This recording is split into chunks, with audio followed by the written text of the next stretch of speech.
Les amis, si je vous dis Messi, eh ben forcément vous allez tous me répondre le FC Barcelone. Si vous êtes vraiment des fans de football, forcément c'est le premier mot qui va vous venir en tête. Eh ben dites-vous que Messi aurait très bien pu jouer à Retafe. Et c'est littéralement pas une blague, donc si tu connais pas cette histoire complètement folle de la Pulga, je t'invite simplement à t'installer parce que la vidéo qui va suivre promet d'être juste exceptionnelle.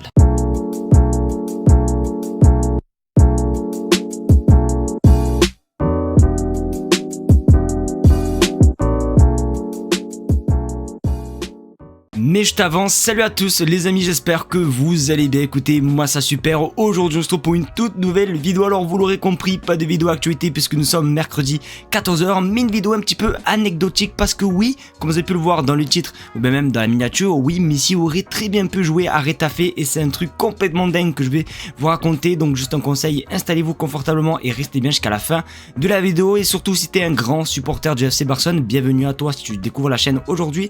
Et n'hésite pas à t'abonner si vraiment t'es un grand fan du Barça, puisqu'on rush désormais les 100 000 abonnés pour 2027. Je sais que c'est ambitieux, mais sait-on jamais. Donc merci en tout cas à tous ceux vraiment qui s'abonneront. Donc du coup je pense un petit peu avoir tout dit. Installez-vous confortablement parce que là ça va être vraiment très chaud.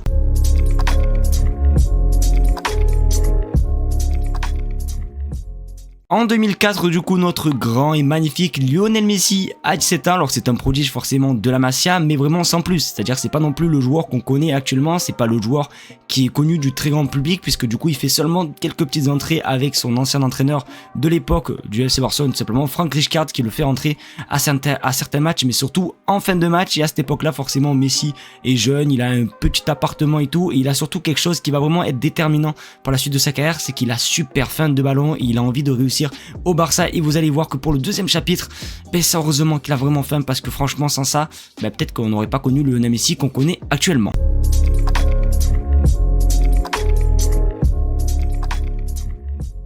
Et c'est à cette époque-là, les amis, que tout va vraiment s'accélérer. Alors, si vous avez fait un petit peu attention à ce que j'ai pu dire il y a quelques secondes, je vous avais dit simplement que Messi avait quelque chose en lui, c'est qu'il avait envie de réussir au Barça, il avait vraiment faim de ballon, etc. Et il faut savoir qu'en 2004, du coup, quand Retafe vient pour essayer de l'avoir en prêt, c'est quoi Retafe? C'est un petit club avec un petit budget, mais surtout une très grosse ambition, c'est de se maintenir en première division, puisqu'il venait juste à peine d'être promu dans l'élite. Et du coup, à cette époque-là, le président Ángel Torres connaît super bien Messi. Et d'ailleurs, ce qui paraît un petit peu fou à cette époque-là, c'est que tout simplement le président a parlé de cette offre de prêt aux dirigeants du Barça, et les dirigeants du Barça ne sont pas contre à l'idée de simplement de prêter Lionel Messi, parce que Lionel Messi, forcément 17 ans, il a besoin de temps de jeu, et pourquoi pas jouer dans un club comme Retafe. Et ce qui paraît un petit peu fou, c'est qu'on a vraiment des vraies paroles de la part du président qui a dit: on a failli avoir Messi en prêt, tout était presque fait. Voilà, c'est vraiment les paroles de Ángel Torres, le président de Retafe. Donc c'est vraiment pour vous dire, les amis, qu'on était vraiment à ça limite de voir Lionel Messi du côté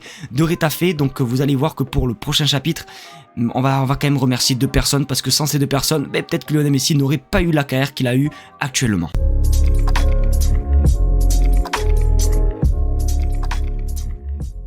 Et du coup, pour répondre à la fameuse question de pourquoi ça ne s'est pas fait, comme j'ai pu le dire il y a quelques secondes, on peut vraiment remercier deux personnes qui, sans eux, Lionel Messi n'aurait peut-être pas eu la même carrière qu'il a actuellement, parce que oui, ces deux personnes sont tout simplement Frank Rijkaard ou bien même Laporta. Et si t'es vraiment un vrai supporter du Barça, écris dans les commentaires merci à Frank Rijkaard ou bien même Laporta. Au moins ça prouve que vous êtes encore là dans la vidéo, et au moins ça prouve que vous suivez la vidéo, parce que oui, ces deux hommes ont tout fait pour bloquer le transfert, pas le transfert mais plutôt le prêt de Lionel Messi du côté de Retafe, parce que oui, il voulait pas, Frank Rijkaard ne voulait pas. Pourquoi? Parce que même s'il le faisait rentrer en fin de match, etc., il voulait pas tout simplement que Messi parte dans un club qui joue à la survie. Il préférait tout simplement qu'il s'entraîne avec des légendes comme Ronaldinho ou bien même Deco à cette époque. Et du coup, forcément, Laporta écoute l'entraîneur Frank Rijkaard, et du coup, il décide de refuser le prêt. Et vraiment, heureusement.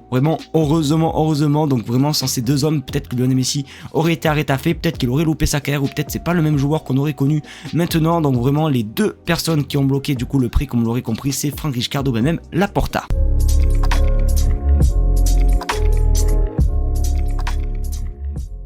Et les amis, ça va être à vous de jouer dans cette séquence parce que si vous avez fait un petit peu attention à ce qu'il y a écrit, il y a écrit simplement et si ça s'était arrivé, parce que oui, vous le savez, il y a vraiment une expression très connue qui dit avec des si on peut refaire le monde et ça c'est vrai. Et ben du coup, ça va être vraiment une séquence imagination parce que si Messi aurait rejoint Retafe, est-ce que Messi aurait gagné ce nombre de Ligue des Champions qu'il a gagné, les 8 ballons d'or, la Coupe du Monde, etc. Donc du coup, ça va être à vous également de jouer les gars dans les commentaires et à vraiment faire part de votre imagination et à me dire si Messi aurait rejoint Retafe, est-ce qu'il aurait eu la même carrière, oui ou non. Donc j'attends vraiment les gars avec impatience vos commentaires parce que franchement je pense que ça va me faire vraiment rigoler. Donc n'hésitez pas à écrire votre avis les gars dans les commentaires. Est-ce que Messi aurait eu la même carrière, oui ou non.